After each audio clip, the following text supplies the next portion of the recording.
pinipili rin ng tao na magkaroon sila ng utang na loob sa opisyal mismo, hindi sa bayan. Kasi sa bayan, kapag nagkaroon ka ng utang na loob, babayaran mo yan ng dugo, pawis, sipag, at tiyaga para umunlad ang bayan mo, para mabayaran mo yung utang na loob mo sa gobyerno ng Pilipinas, sa bansa. Pero kung sa opisyal ka lang magkakaroon ng utang na loob, ang madalas na hinihingi lang naman nila, boto mo sa susunod na eleksyon.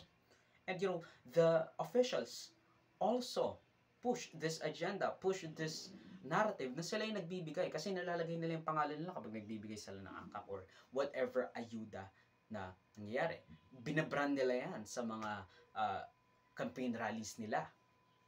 Parang dinidrill in nila in the fact na sila yung nagbigay sa inyo ng pera, hindi yung gobyerno, hindi yung tax na nakuha nila.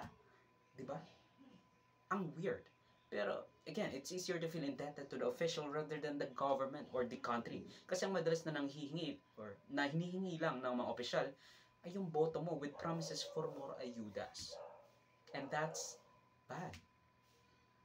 Kasi imbes na mag-strive tayo for a better future, doon ka na lang sa opisyal. Kasi sa opisyal, ang utang na loob mo lang dyan, bumoto ka sa kanya. Pero sa Pilipinas, easy.